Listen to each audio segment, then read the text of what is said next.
So here I am on this Sunday, 13th of April 2025 and 9:22 p.m. and over here we have the same 9:22 p.m. at night of this 13th of April, Sunday. Yeah, I mean,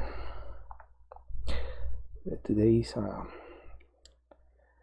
day where many people in the Christianity go to the church, attend the church, and it is a day more into religion, and some congregations call it Sabbath day. Other congregations refer to this day as a Sunday, as Sabbath day most often. And we are very close to reach in Spanish is Holy Week in English, and in Spanish is Semana Santa. And here in San Luis Potosí, where I'm living right now, at the time, we celebrate Semana Santa, the Holy Week, from Tuesday, Friday, Saturday, and Sunday. You know, the Sunday is when the Lord resurrected, and we made this celebration these days. And in San Luis Potosí and in Spain, we do some. It's not a ritual. It's called a silence procession, la procesión del silencio. And in this event, people go into the streets. They dress like centurions as Christians, and they use these outfits, white outfits or black outfits that resemble a little bit the Ku Klux Klan, all covered, the face, everything covered. And it is a representation a little bit of the Passion of Christ. Some people call it the Passion of Christ, where he was walking to the crucifixion. And in this silent procession, well, it is represented a little bit of all that process, all that situations that happen around that time, in that event, in that moment. And here in San Luis Potosí is a tradition that I think is almost 100 years, something like that. And they close the downtown streets, and they put chairs, and they let people gather around on the streets to watch this procession walking in silence. And it is a whole day event. It is a long event. It ends up at night, a little bit late at night. And well, it is very popular around here in this place where I'm living right now, in San Luis Potosí, Mexico. And yeah, it's something that is very popular in this week, especially this week that is about to start, the Holy Week. And it's very touristic this event. Many tourists come to see this from many parts of the world, sometimes from Spain. And in Spain they do the same. I think I don't remember exactly the cities, but there are some places in Spain where they do the same event, almost very similar in many ways. And well, yeah, it's very interesting. And well, yeah, that's the key event of this week. Many people is on vacation already. Many people go to outside, to other places, to vacations, you know, on the beach. They go to other states, to other cities. Sometimes they go off country, outside the country, and to other countries. And it's a very very active week. And in that regards, well, I don't know, maybe I put a little bit about the event here on my social media, in my Facebook, Instagram, Twitter, etc. I might put a little bit of this event if I can, because they They it's a live event, and sometimes they show it in open TV, public TV, in some TV channels, and sometimes they even put it on the internet, Facebook or YouTube, etc. So I don't know. It's an interesting event that happens here, and once a year, I guess. And yeah, for many religious people, this week is a week that goes from abstaining from eating certain meat, especially meat. They avoid meat in Catholicism. They avoid eating meat and stuff, and all these situations going on around that. And other people, they for other religions, is not that especially in that way about food and all this stuff. And so it changes from one religion to another. But anyway, so I don't know if I'm going to speak too much about the internet and the things that are going on online, because you know what I think about this stuff online. I usually do not like that much talking about anything that goes on the internet or the mainstream media, because it's no secret that I don't trust that much this type of media communication, this news media. I don't trust the information that much.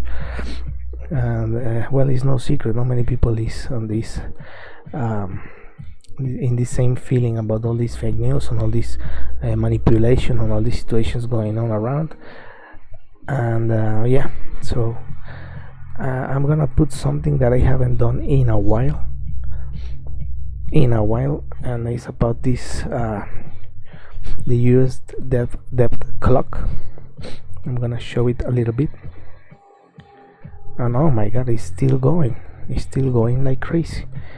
I mean, it's been a while since I put this one here.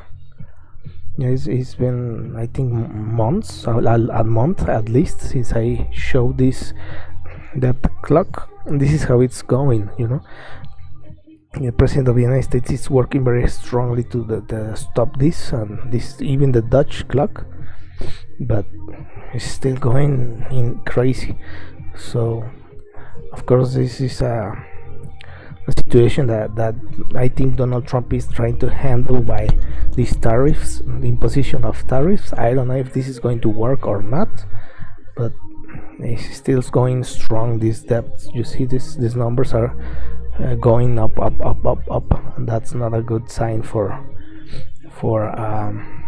United States of America. But anyways, that's a situation that they in the United States is being handled the best they can, I think. And I think in that way Elon Musk has done many pressure, has put many pressure into corruption to, I guess, to push back, you know, I think push back against this.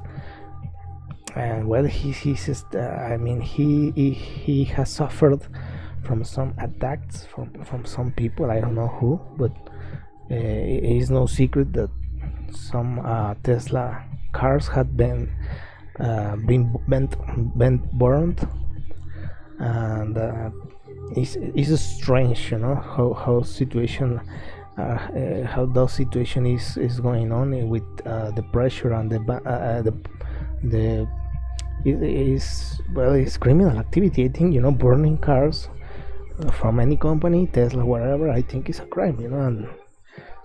And it's weird that Musk is pushing back against corruption and putting all this information out, and this is happening afterwards, you know. So that's very interesting, and I think it kind of shows that corruption was insane in the United States at levels that were very unacceptable. And I think that's probably what is going on, or what's the reason probably behind all this pressure against Elon Musk and his companies. And man, it is complicated. Uh, well, I have been reviewing some media in the United States as well, and it's weird that I have seen some USAID weird information going on, and yeah, I've seen some weird information going on regarding you well, especially the corruption. With all these unfreezing and all these pushing back against this type of fundings. Um, so it's kind of weird, this pushback. It's been happening for at least some time, a few weeks. Yeah, is this pressure back, against from corrupt people, maybe to to return to their mispractices. And yeah, I mean, we have seen these deranged people. I think some people are deranged from probably from bad politics, and you see Biden left gets crazy. So I don't know, it's very interesting, this phenomenon. I don't know why it happens.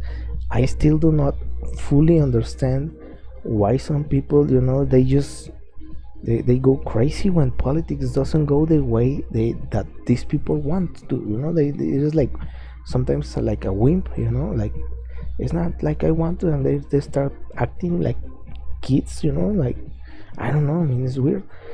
And you sometimes see these people, and you see people that have some issues, psychological issues, maybe drugs, but you see the eyes of these people and you don't see them well. I mean, there's something off with these guys, with these people that goes into this violence and this weird stuff, the plot of this nonsense or madness. You see the eyes of these people, and there's something wrong with how these people look. The how they look, how they look at the camera, and there's something wrong. I mean, or it's drugs or something else. I don't know what it is, but it's something is not okay. And well, yeah, well, this is a very interesting topic that I saw the other day. I talk about this. I'm not that fan of technology, of these big tech companies. I'm not big fan because more often that they do not, they explode, or no explode, no, they exploit. No, exploit is more into like computer stuff.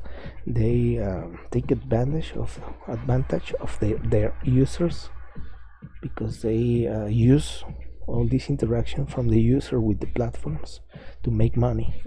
And the problem is that 99%, 100% of the times they don't give any money back to the people. They excuse themselves saying we offer a product that is free, but they still make a lot of money and don't pay any cent, not even a 1 cent, to the users that are with their interaction with the platforms. They are making all this money. So I don't like that. I never liked it, and it's something that I have always criticized about this business model from big tech. They squeeze all this data from their users. They leave no option with these agreements that they literally condition you. They told you, if you don't accept the agreement where I can use and exploit or not exploit, but I can use and take advantage of all the data that you are going to generate and create with your interactions, you cannot use it. You have to accept it, and they don't give you the option to say no. I don't want to share any of my data or information that I use with my interactions of the platforms with you and whatsoever. And if you are going to make money, I want my part. I want my cut. If you're going to make $1 million with my data of that, well, I want my cut. That will be the least, at the very least. And I think Elon Musk did something. He started to pay the users of the X platform that they post certain amount of posts, certain amount of interaction. I think this is the only person that has done something like that. I don't see any of that with Google, with Meta, with any others. and it feels like a little bit like a ripoff, right? They offer you a free service, but it feels like a ripoff because they are making tons of money, and still after that they get these exemptions. The biggest companies with the biggest capital, with the biggest utilities and money, they get these exemptions. So I mean, why? Why these big companies that do not need exemptions because they have plenty of money, why they get these exemptions? Why not the small companies? Small companies that make a ton of jobs in the real world. Why those companies are not making these exemptions? Why only these big companies that already are like a mafia, and still they're taking more exemptions? I mean, oh my god! I mean, Jesus Christ! They don't have enough money already. Well, I'm talking about putting them some more exempts, And now I've heard recently, apparently some people is saying that this is going to be just temporary, and they're going to return the tariffs normal. It's going to be just a bag of oxygen for these companies, just temporary. I've heard that. I don't know if that's a trusted source of information, but some people is talking about that it's going to be temporary, that is going to return all these tariffs normal, with no exemption. And like I say, now these big companies really need these exemptions. They have tons of money already, and what happened with all these small businesses and all these small companies that are going to close their operations because these tariffs are going to break their businesses? What happened with those people? Why the help goes to those people that have more money? I mean, that's completely insane. I mean, that's insane, because these big tech companies don't make the same amount of jobs, I think, that's small and medium companies. Anywhere around the world where you want to see it, no big company is going to match or surpass the amount of jobs created by small, micro, medium companies. Those small, medium, and micro companies are the ones that create most of the jobs out there. But I only see exemption for big company that they do not need exemptions. They have enough money. Why helping these people? They don't need help. Help is going to the micro and medium and small companies that create many more jobs than this big. They say that Google is laying off many people, is cutting down their the amount of people they have on their operations. Instead of increasing it because they have enough money, they are cutting down jobs to save more money, and they even get these exempts. My god, sounds crazy, right? Sounds crazy when you think a little bit about it.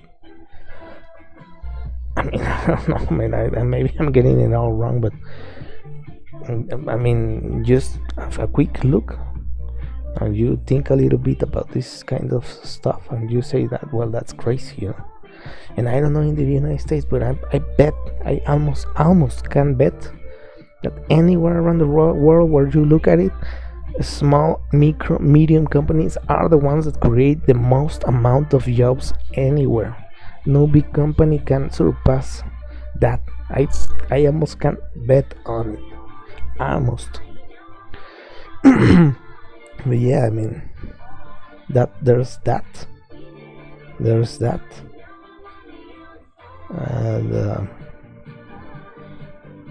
well, there is that, and yeah, I mean, that's something I saw this week, and I just don't get it very well, I mean, it doesn't matter if I get it or if I don't get it, but it just doesn't make I don't know, so it seems a little bit off, right? Like, I mean, why to exempt these big companies when other small, medium, or micro companies might be suffering from this situation?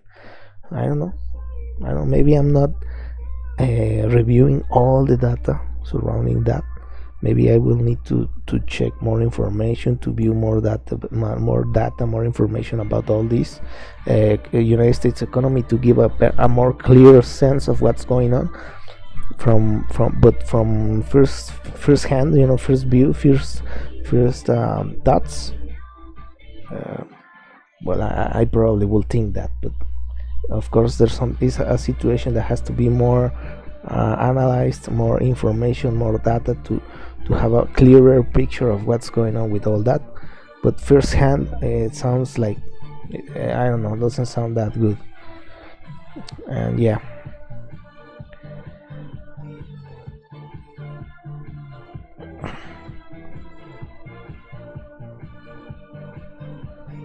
Yeah, we have these conflicts. These conflicts are just unacceptable to be repeating again the same mistakes from the past.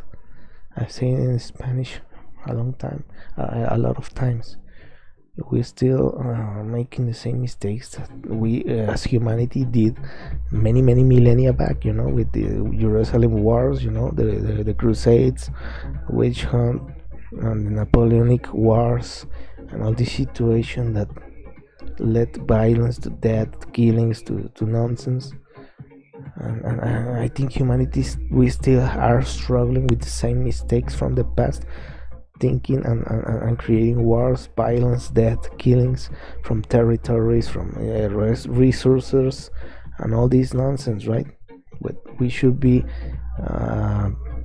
understand that life is more precious than any resources, than any territories. I mean, for Christ's sake, for a piece of land, just a piece of land, people is dying today in Ukraine. From a piece of land, of the earth, of ground, people is dying today in Gaza and Israel. My God, really? We're doing exactly same thing that the Saladin did against the Christians for Jerusalem, the wars for capturing the Jerusalem capital, and the same mistakes that Napoleon did, thinking that the super big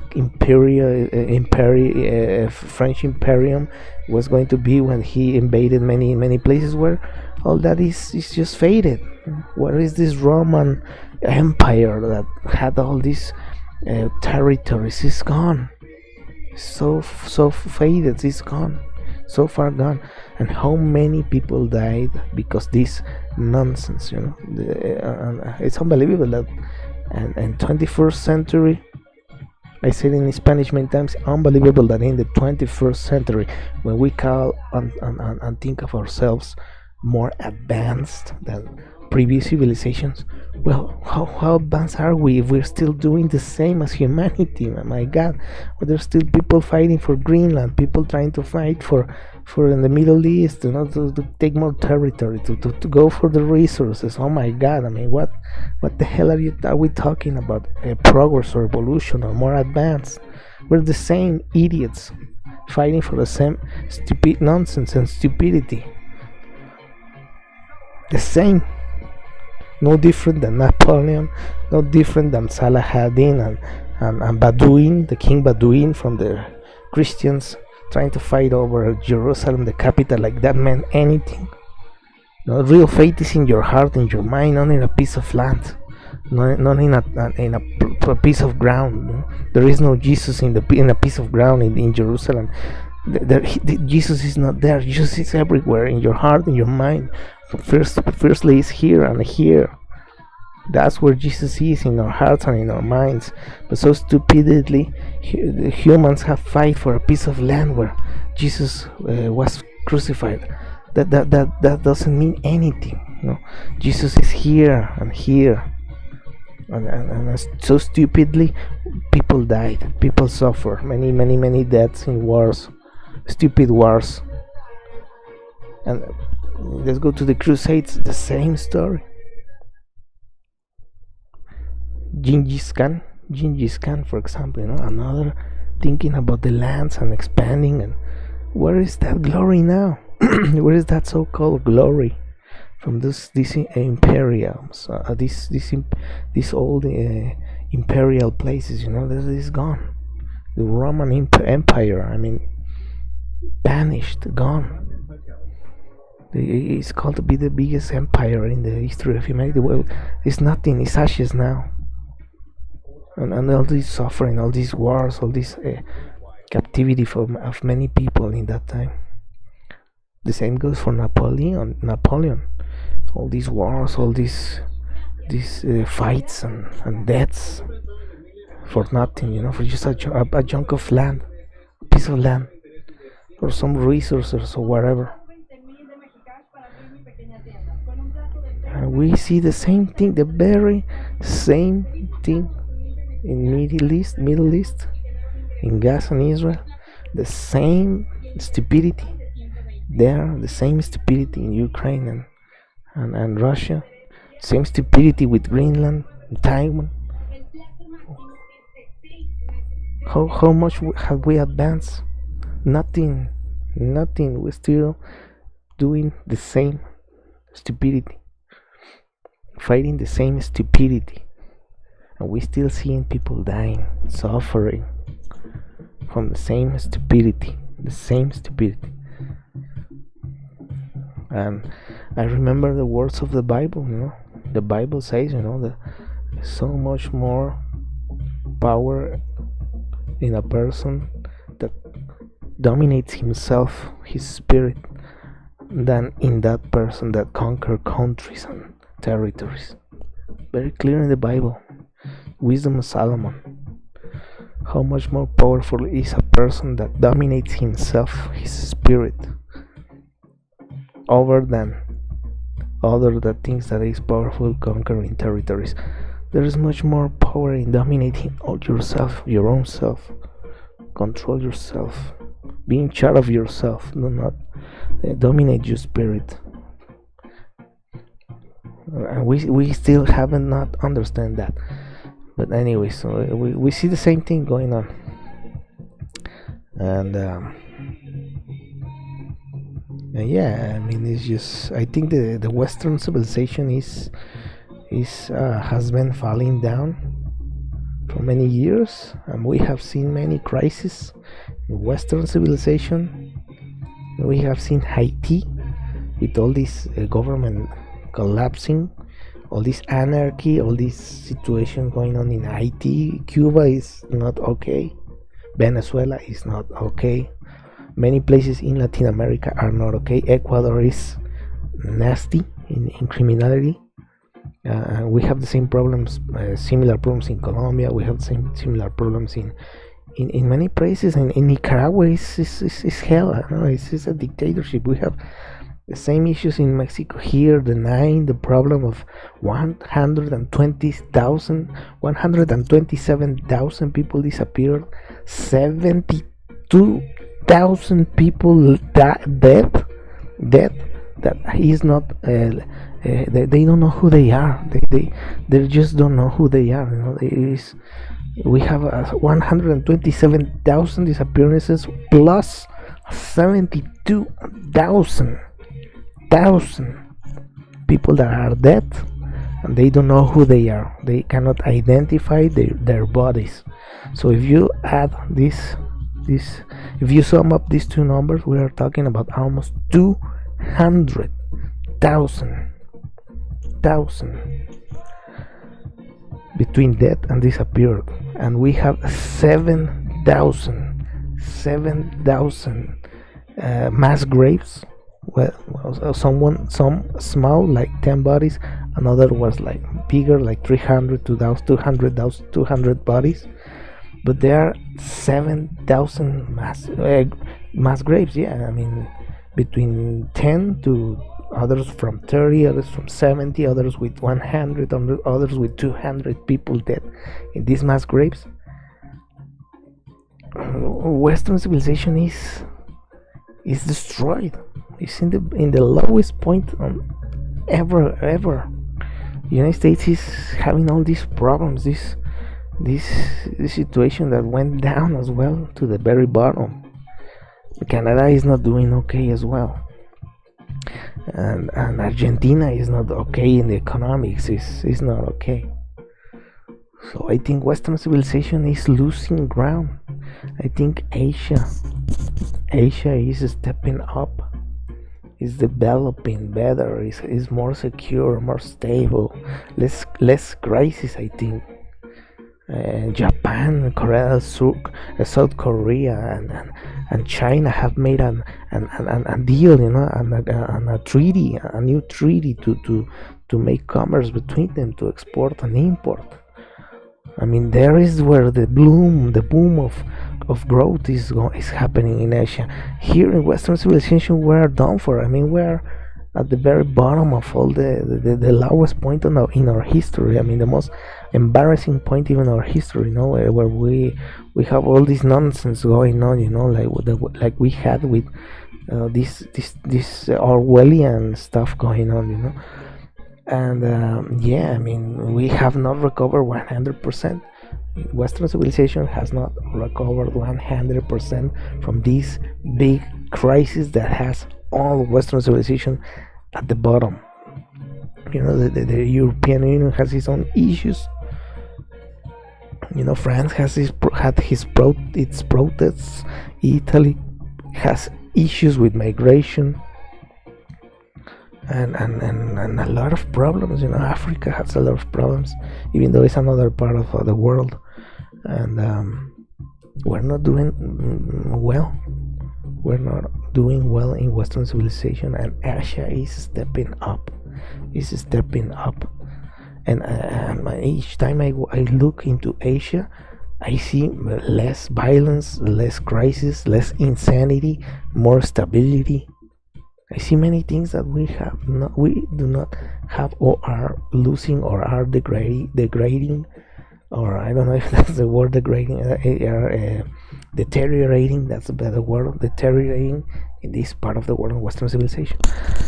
I don't know. I mean, that's something that I have seen happening in this area, in this part of the world, and I don't know how is that is going to end all that, but I think we are very, very far back, falling back from Asia in terms of development, in progress and stability, many stuff. Of course, they have their own issues as well. They're not perfect. They have their problems too. But I don't see them as big as the problems we have over here in the Western civilization. And I don't know. I'm just gonna make I'm just gonna leave it there. That part of the information that I'm seeing. And in Mexico, well, we reached the bottom line in Mexico. We reached really, really, really the bottom in Mexico with this situation of the security crisis going on in Mexico is insane.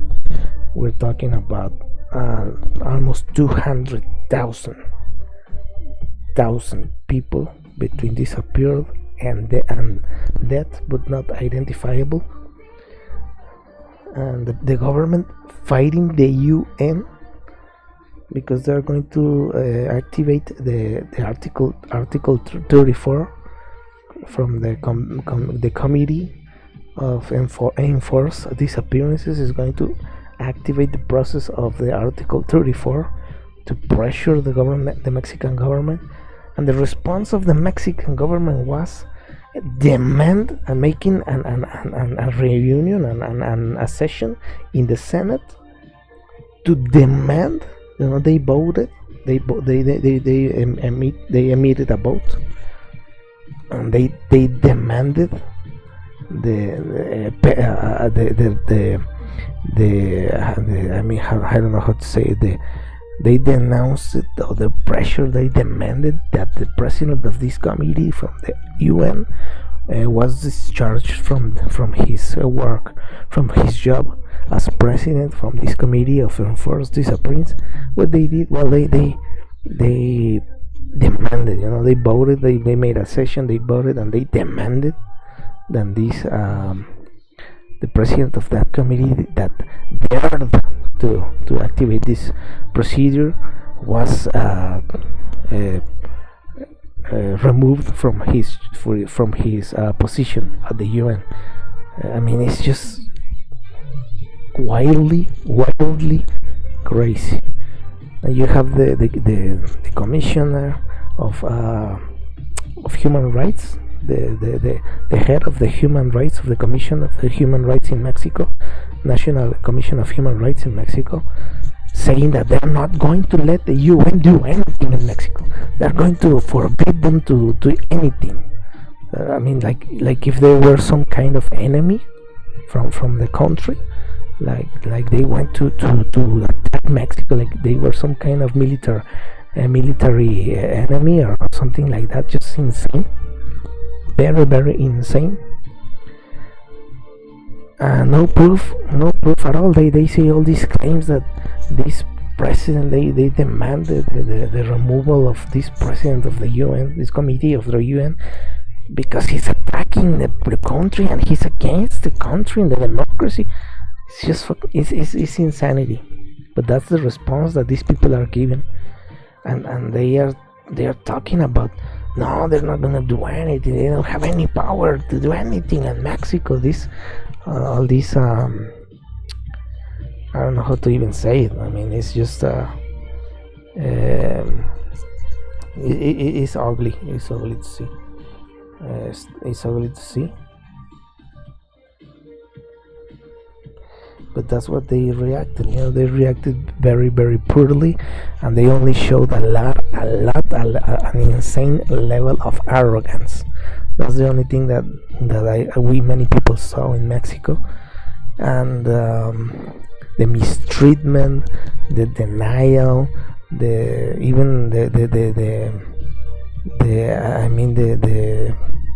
negligence against the victims of this type of crimes is next level. It's criminal. I mean, it's almost at the criminal level. I mean, literally, like co-authors of these crimes, they rejected any possibility. We're going to block the UN. They almost like if they were the literally criminals behind these type of crimes of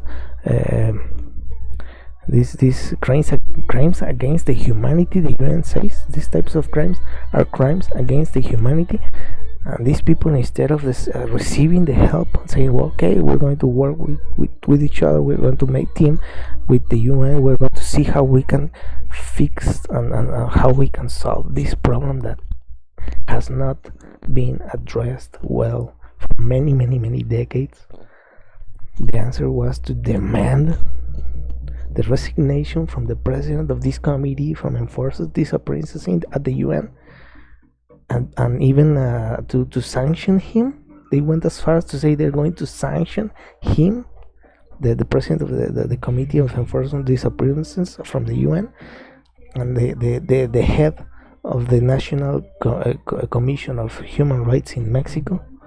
This Piedra, her last name is Piedra. Say that they almost say that they were going to block all UN activities in Mexico. They almost went at that level of insanity, and the negligence, the omissions, the lack of the minimum level of decency for the victims from these atrocities, these crimes against humanity, does not exist in Mexico.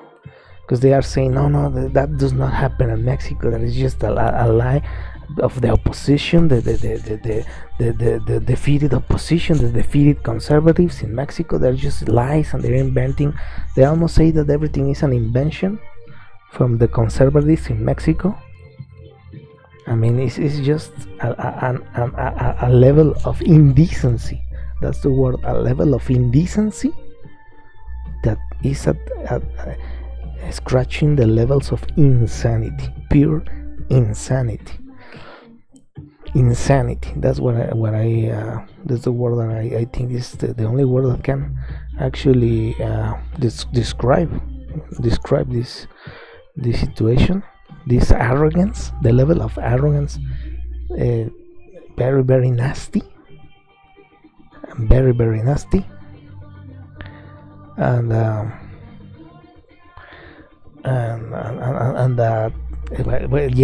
some bad politicians in Mexico that are like a cult, like a sect of criminals, like similar to the Nazis, literally to the Nazis, like the group that was with Hitler, with Goebbels, with all these criminals that were like a sect. They have this secret and stuff and all this this situation that's just like that. Something like similar to that. I think maybe I'm overreacting with that point, but yeah, now the head of the commission of the human rights, the National Commission of Human Rights in Mexico, which is this lady,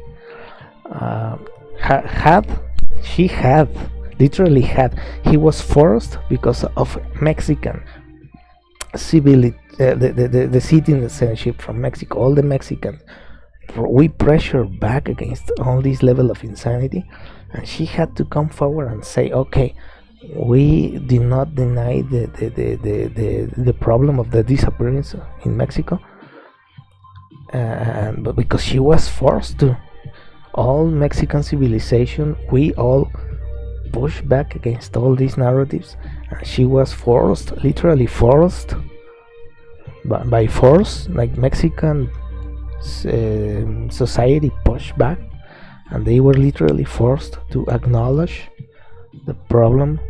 And I think even the United States pressured against this indecency, against lack of human decency and respect for the victims, because I think Trump said, well, you have not given me enough water in Texas, and I think he pressured this insane level of denial of this big problem. And yeah, I think we have to thank a little bit to the President Trump in the United States, because I think the pressure that he put with the water in Texas, I think made them realize that they are not they're playing with fire if they want to go as far as deny something that goes into this human at the lowest level of decency, is to acknowledge this and to do something about it, and do not deny it. Do not deny it.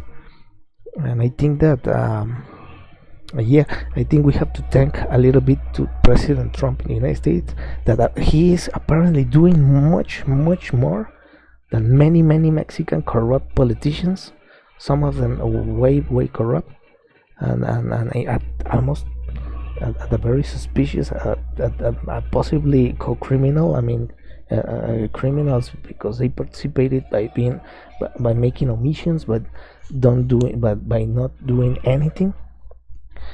And I think we have to thank President Trump, because I believe that the pressure that he put with Texas water made the corrupt officials of Mexico react, and he made them see that they cannot be doing this denial that is insane, that is at the criminal level.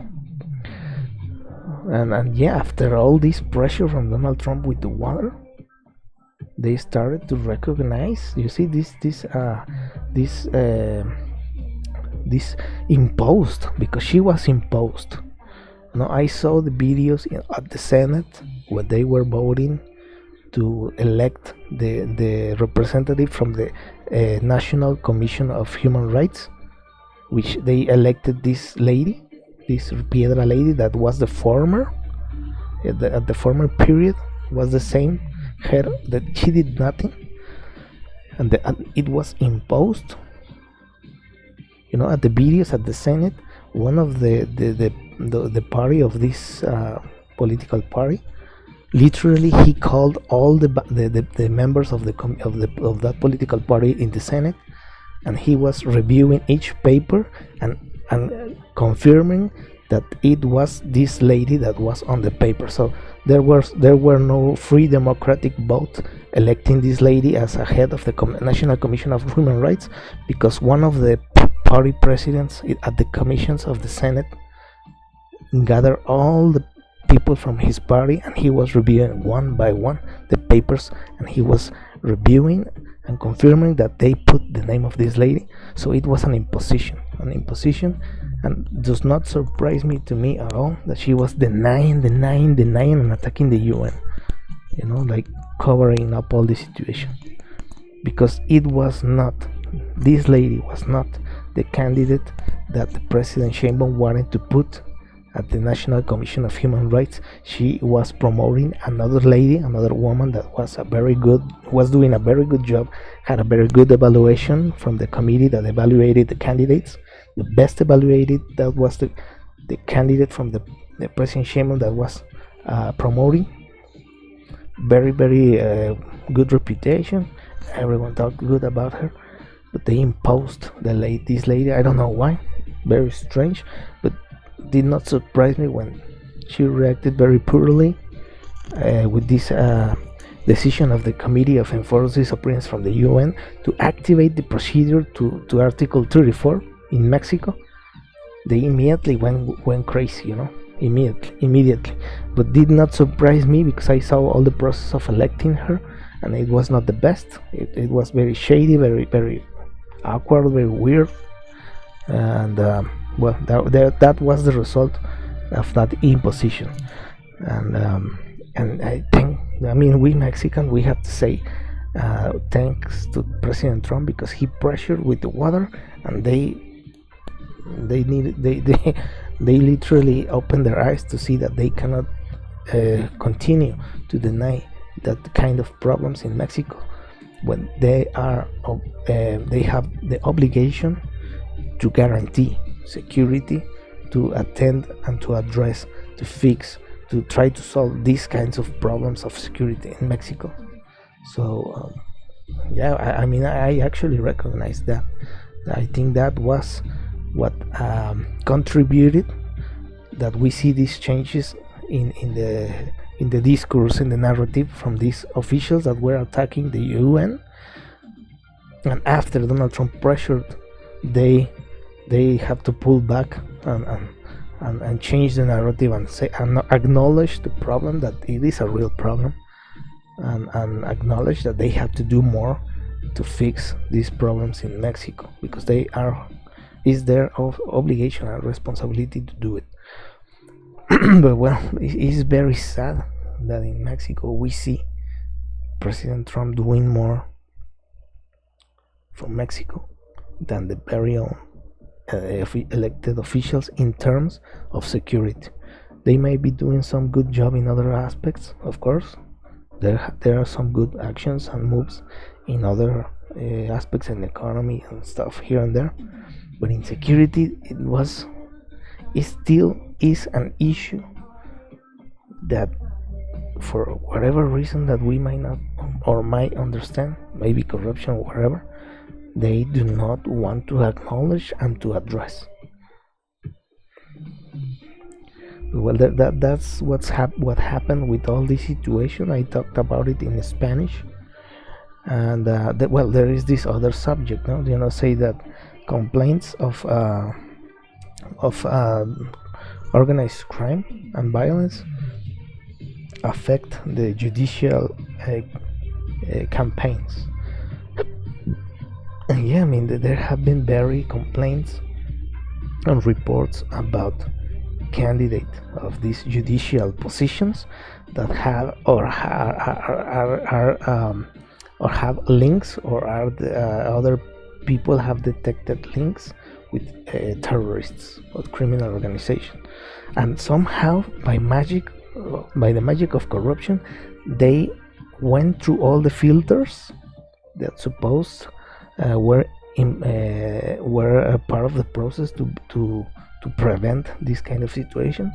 And some people is saying that there are people that that are running or trying to are competing or are in these campaigns to being elected, to participate in these elections, that have links with criminals. So that is a point that has not been clarified in Mexico very well. There are still many people talking about this, and it's something that of course is concerning. Of course every people in Mexico is concerned about these types of situations. Many people I've heard saying they're not going to participate in that fraud. Some people call it fraud, some people call it simulation, and not many people is willing to participate because they say that it's all a simulation, that it's all rigged. and there are many concerns of many other organizations that uh, terrorist organizations might get their hands into the judicial power in Mexico. And yeah, I mean, this group of civilians documented 13 candidates related to organized crime, sex crimes, political, religious sects, and other irregularities or inconsistencies. And here is, here's uh, there is more than a dozen candidates accused by civil organizations to have links or have links to terrorists, murders, or criminals, which proves the risks of choosing by popular vote judges. The risk of doing that, many NGOs that protect civil rights.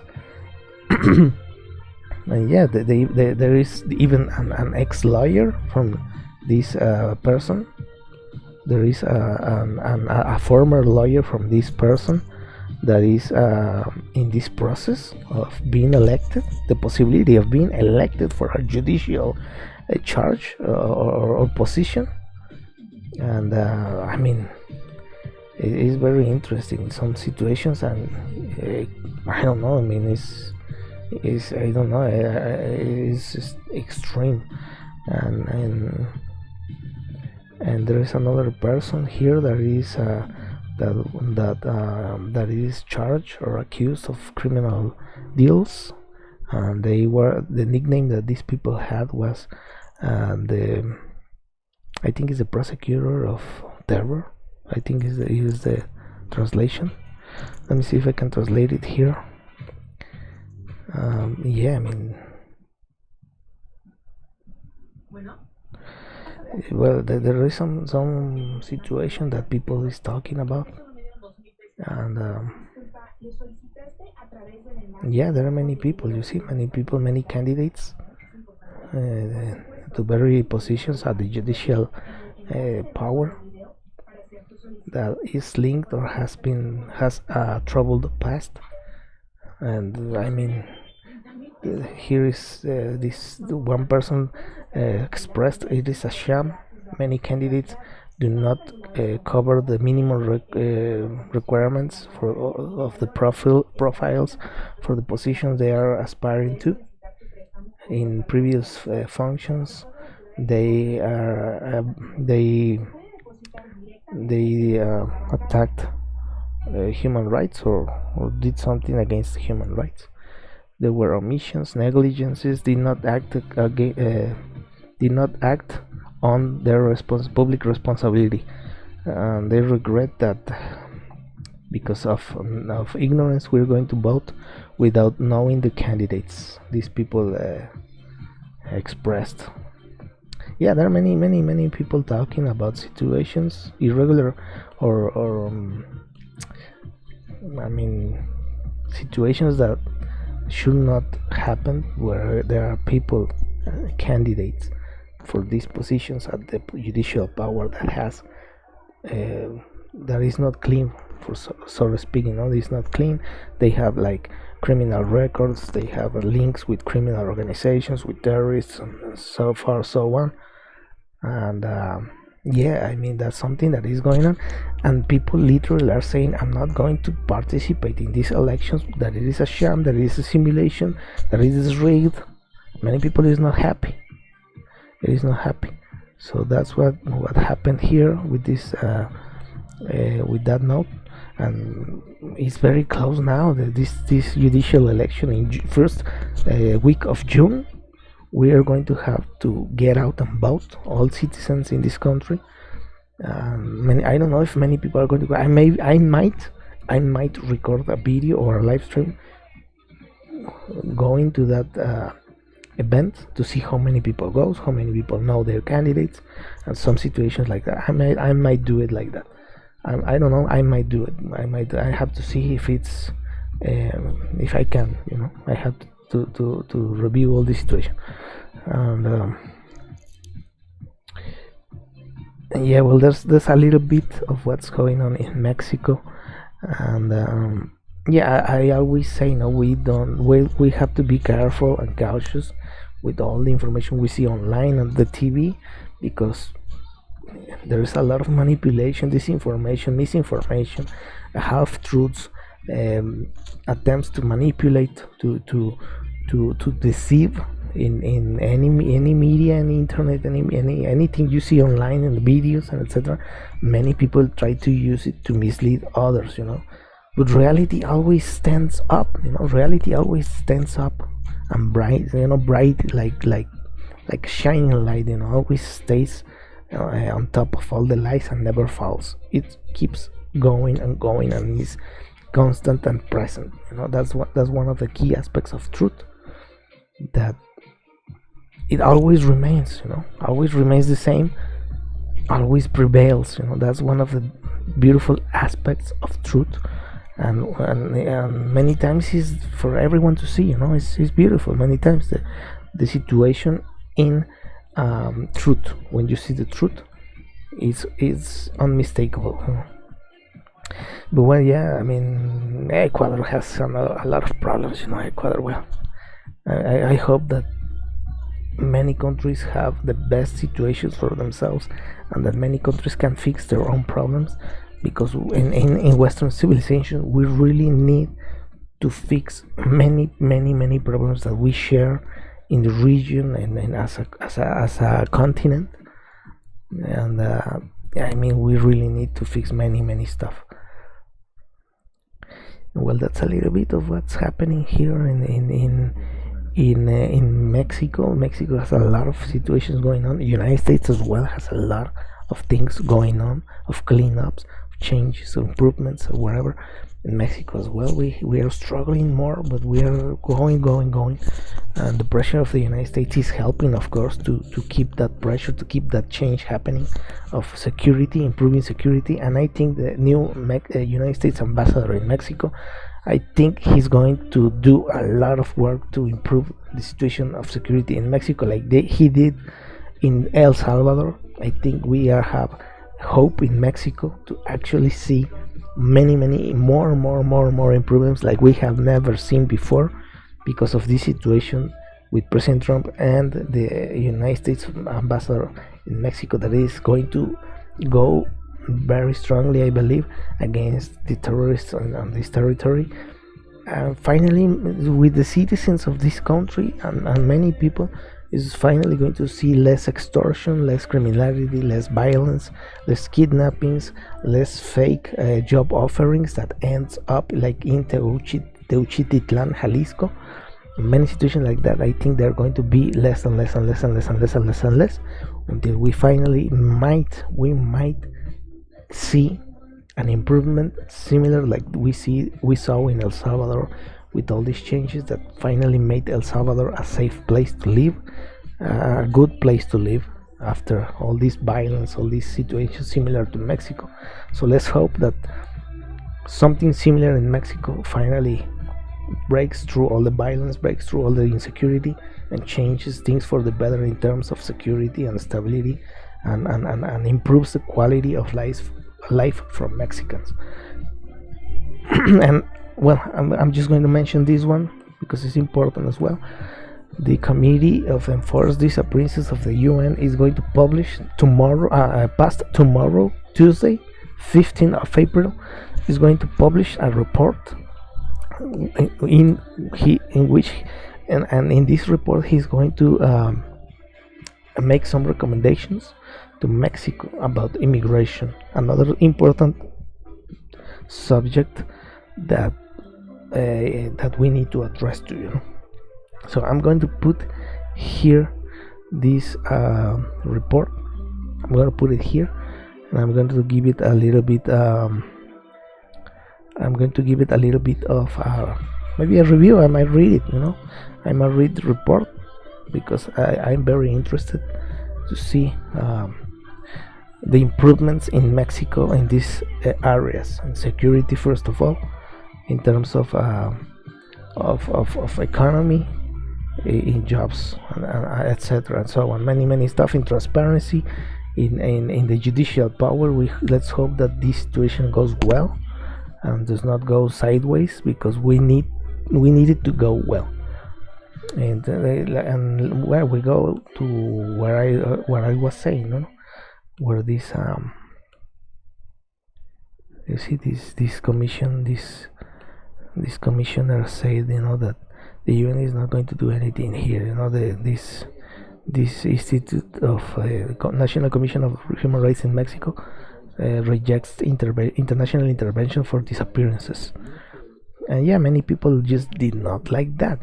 Many people in society, we pushed back in the comments, in many situations, in many expressions, in many even petitions. I think they are going to make in May a movement to go to Mexico City to protest for this situation. So also the civil society is pushing back against these narratives, this denial.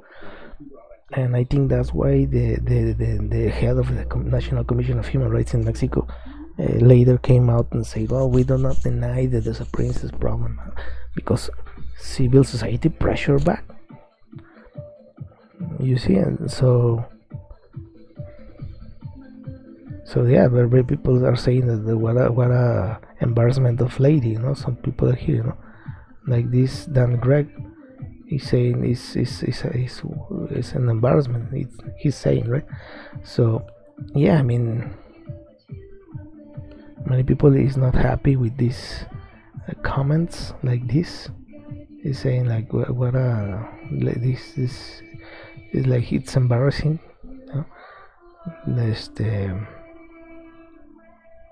He's saying that this is too much. It's disgusting. These people saying it's useless. He's saying this person, mission collusion also it makes them accomplices to disappearances. What are they doing to stop such a regrettable situation? So many criticism against that type of commentaries or expressions where they deny the problem. They say that the UN, they're not going to let the UN do anything.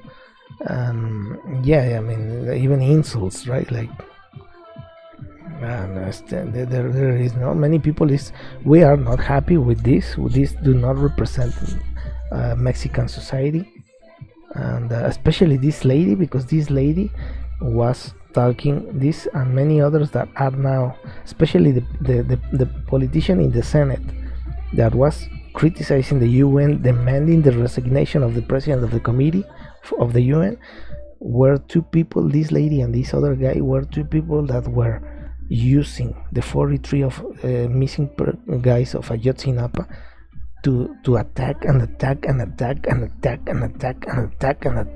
Peña Nieto, the former president Peña Nieto, and even Calderon. They were using attack and demanding the appearances that they need to find these 43 students of Ayotzinapa. Now that they are in the government and they are on the other side, now they're denying everything. At least Peña Nieto did never ever denied the problem, and he tried to investigate it. Yeah, there were some crimes where they tortured people, of course, that happened, but he tried to investigate but did not deny the situation. And these guys that were every day were doing these 43 of Ayotzinapa, 43 of Ayotzinapa, where are they? They protest. And now that they have the responsibility to stop that heinous crime, they denied. They denied. And that's what's bothered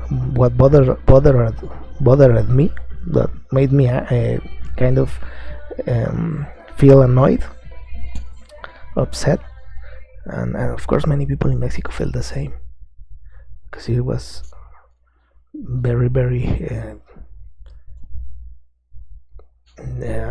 indecent to see that they were pressuring and attacking the Peña Nieto government, and attacking and saying and demanding that the 43 of Ayotzinapa need to appear and they need to investigate, and they do not need to deny anything to cover anything. And they even say that it was the state, and they pressure, like they went to the UN, they celebrated that the UN was going to enter in Mexico to investigate. And now that the UN says that they are going to do something about this problem that is only increasing, not diminishing, and now they even demand the resignation of this president. I mean, it's just the nasty part of bad politics, not politics at all, bad, nasty. And that's why in Spanish I sometimes say in Spanish that sometimes these people uh, act like mercenaries, information mercenaries, politic mercenaries, because it is wild. But anyways, that thing I think is going to be addressed with pressure from the international community for many sectors, and I think all this pressure is finally giving us something is giving us something good about it, some recognition, some situations being addressed, and that's what we want to see. We want to see government acknowledging and addressing and trying to fix and looking for ways to cooperate with international level other countries to fix this problem that is very complicated. It is not about polemics. Some guys even went as that at all. It will not repeat itself anywhere in Mexico, anywhere, and that we can see that situation do not happening anymore in the future, and people not being concerned, not suffering from these types of situations in the future. That's what I think everyone wants to see. It's not about politics or attacking the government, nothing like that, of course. And well, and yeah, so let's see how that develops, and let's hope it develops and gets some results. All this pressure, and let's hope for the best in that situation. So this is the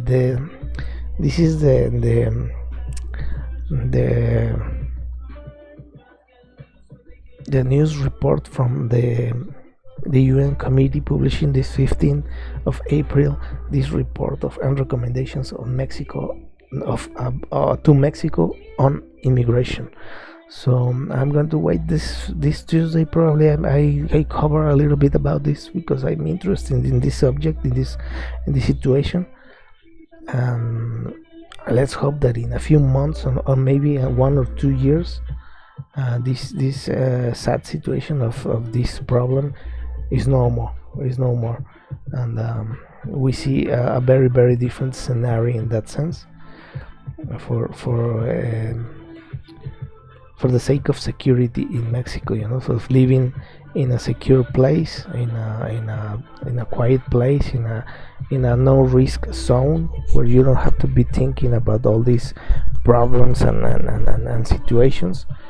And I think that Mexico is in the possibility to actually do it, with the help of international community, the pressure of the United States, and an international institution like the UN and others, or even and the international press, giving a little follow up to all this. And I'm being very careful with Mexican media because they sometimes manipulate very wildly. They disrespect victims very wildly, and sometimes they even go as far as to act as mercenaries of information. And I'm very cautious about the social media because they are sometimes bot campaigns of discredit, of attacking, of criticizing all those people that talk about this. So that's something that you have to be very careful about in Mexico, that in other countries at the international press you don't see it that often, you don't see it very much, all the situation, and international communities participating in viewing and reviewing and putting their views, their insights into this situation, reviewing and looking into it, is going to finally help that this situation does not fall in denial and trying to cover up all the situation. There is the possibility that it is obviously a crime against humanity that falls into that realm that is very serious. So let's hope that this develops well, that the government reacts well, start acting to address the situations in a very um, serious way, that and in ways that do not put people and civilians in more danger, fixing finally the situation. And I say that because the digital aspect of IDs and all these situations in the digital world, well, Mexico has not a good record in that aspect. They have acquired the Pegasus program with Peña Nieto, and they did not give any wanted to give any information to the public about what they did with that. They do not want to make public the contracts of all that situation happening, and there's no guarantees. There's no guarantees. And now they're talking about the curb, that this document of identification in Mexico. Now they are pushing these biometrics, and we have to acknowledge that in Mexico the corrupt government is not very trustworthy to have this information. They have done very questionable situations in the past, with many situations of torture, or situations that happened with the 43 of Ayotzinapa, torturing people to create false confessions of crimes, whatever. And we have the Pegasus background, so they want to push an enforcement. They want to enforce these biometrics up with the curb. And the problem is that this put many citizens at risk, at more risk, and many specialists say that that is not the way to fix the problem. That is not going to fix in the long term the problem of, for example, disappearances and all these situations. It's not going to help at all, and it only is going to put people at more risk in these terms. So like I said, we have to be very cautious in Mexico with all these situations developing, and it's very, very a little bit concerning. The implications that could have that situation is very, very, very, very concerning, because I don't want to say much. I don't want to say much, but it's not looking well, and I don't think anyone can trust any government like with that. I will not trust my information like that to many governments, but they sometimes do it. They don't give you the option to say no. So, and they deny the problem of disappearances. Imagine, I don't want to think about it, because the implications are wild. But there is several pages that address this type of subjects of situations. One of them is this one, is very good, and I'm just gonna enter this foundation. Is a foundation very well that addresses many of the risks of the privacy. Electronic Frontier Foundation, a non-profit that fights for your privacy and free speech online. And it puts a lot of situations, you see, life and migration under surveillance, like he says, on the Mexican border, for example. And you see, it is just some risks that are related to situations with the internet. So it's a very, very good foundation, and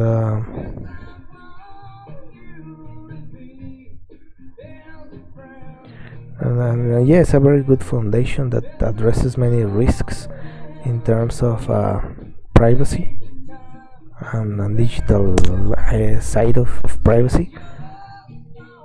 And of course they're talking about the UK a lot, because they're trying to erode the privacy, the encryption and all this stuff.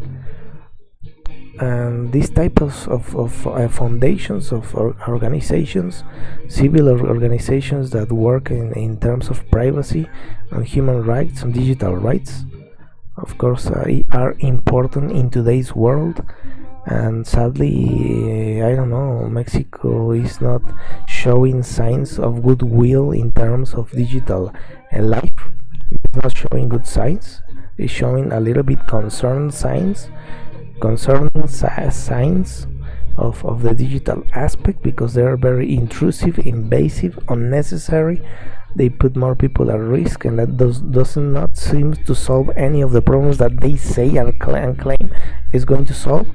And of course it puts people in more danger of the government making scams or fraud, or trying to create some criminal activity, misusing any of the personal data. I mean, you cannot be completely, you cannot be naive, you cannot be naive and say that nothing is going to happen and all this. Of course there is a risk that is created in this sense.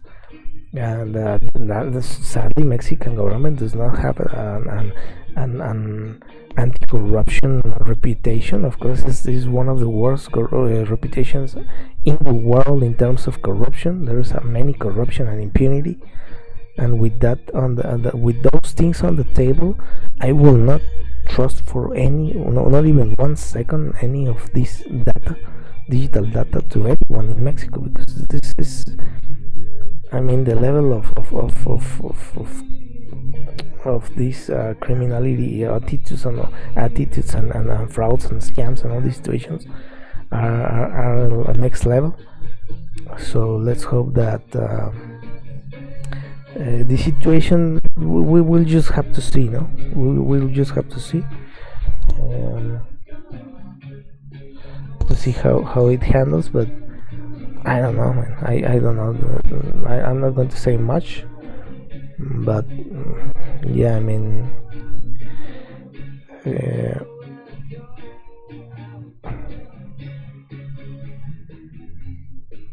but well, anyway, so let's hope that, yeah, this situation does not go sideways. And I think with the pressure of the United States might do something to prevent some stuff from happening. But I think the society is going to be the one that, being aware of all these stuff, is going to prevent many situations from happening.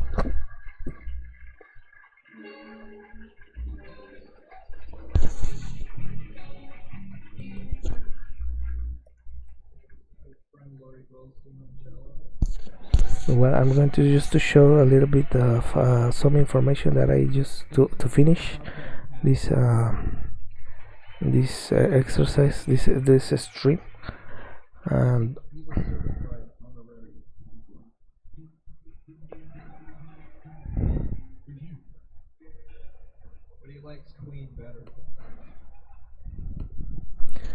yeah, I'm just going to finish with this situation.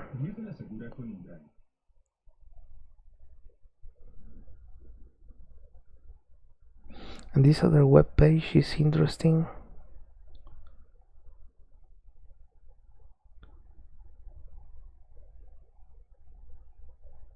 Yeah, I mean, this is the situation that I'm talking about in Mexico, right?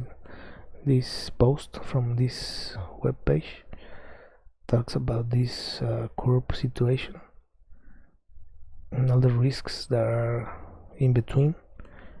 And many specialists are talking about this is not going to fix the problem. This is only going to put more people at risk with their digital footprint. So yeah, I mean, it's something that you cannot ignore. You cannot fully ignore this situation, but yeah, that there is, right? There is a situation there.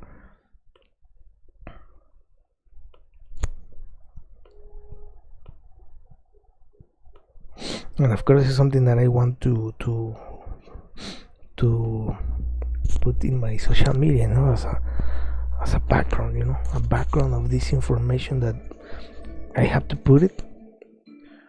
This situation with the CARP is something, the one document that is considered a document, official document for identification in Mexico, that is called the CARP. Now they're making a mandatory a mandatory request to put biometric data into your curb picture, and they even say that they want to scan your face. That's very concerning to me. Why do they want to scan your face? They say that they want to scan some biometrics, and I don't like that. I don't like that at all. I mean, that sounds fishy to me, especially with the background that the Mexican militaries used Pegasus. That's a very warning light, very bright warning light for me. And they do not guarantee security many times in these types of stuff. And it's a very bright warning light for me, because many scammers and fraudsters try to use digital footprints to do frauds and scams, identity theft, and many stuff. So this they're saying that they want to make a database from identity in Mexico that is one like unified. Apparently, is risky for me. And I don't see how they say that this is going to fix the problem of enforced disappearances. I don't see how specialists say this is not going to fully provide aid or assistance in fixing the problem in the long term, and is probably going to put more people at risk. I don't know, man. I'm just saying, the history in previous governments, not this one, previous governments, they don't have a good record in terms of transparency, corruption, and these situations. So this government is gaining trust, of course. The government from President Sheinbaum, of course, is gaining trust. I said it, the anti-corruption secretariat and good government made a good call by shutting down and canceling an illegal. I think it's. I don't know if I don't want to say it bad in English, because it's not my mother language. It is not my primary language, of course. Let me check first to be I think it's biting. Well, I don't know if biting.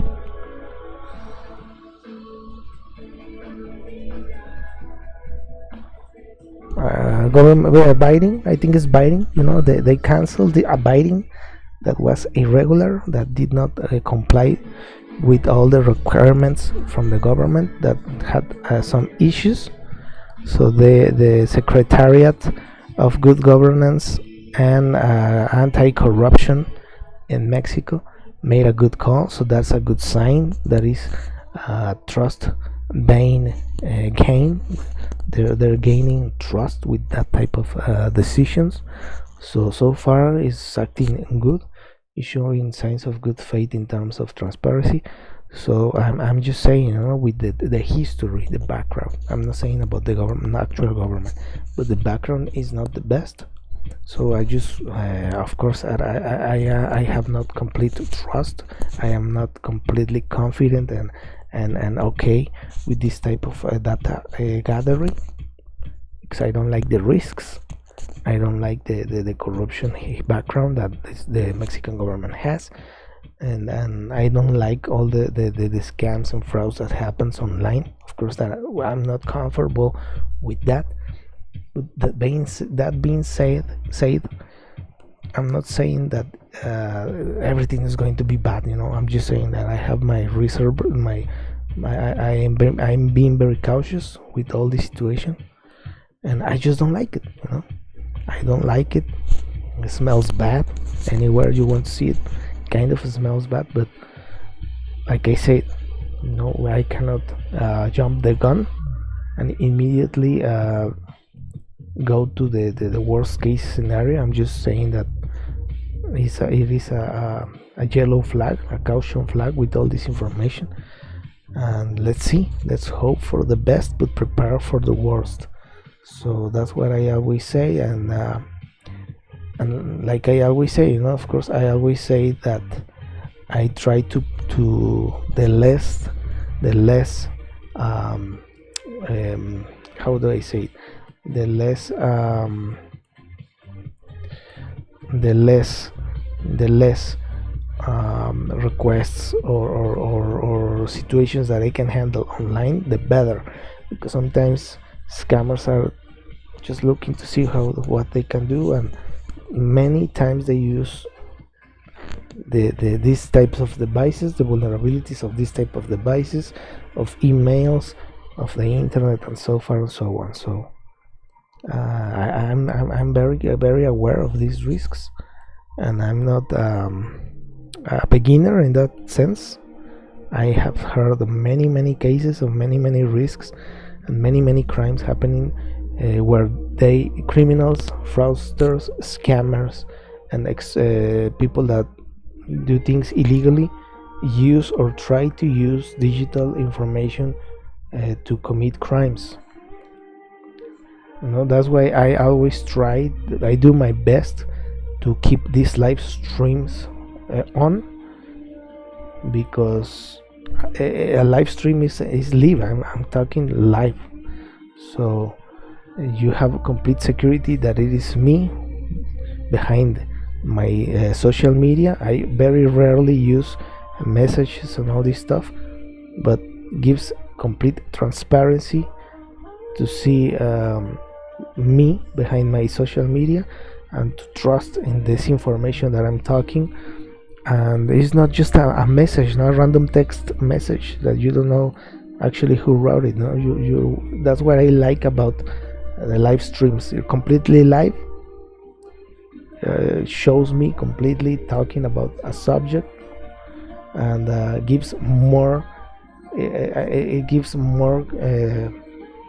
I guess people can trust more in this type of information like this than in any other. And well, I'm gonna keep this exercise as much as I can, and yeah, I'm going to finish this stream. I'm 1 hour and 27 minutes. A little bit more of an hour is okay.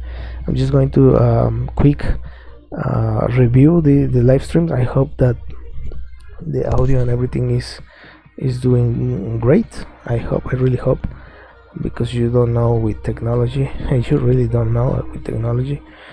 Sometimes it's just like uncertainty. Sometimes feels like uncertainty, and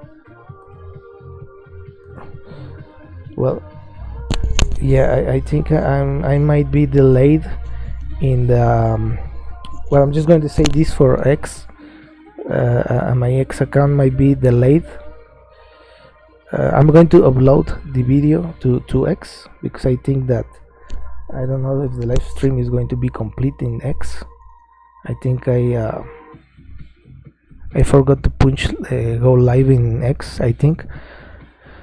But anyways, I'm going to upload the video afterwards, and the videos have a time frame, so it's no problem. It is absolute no problem.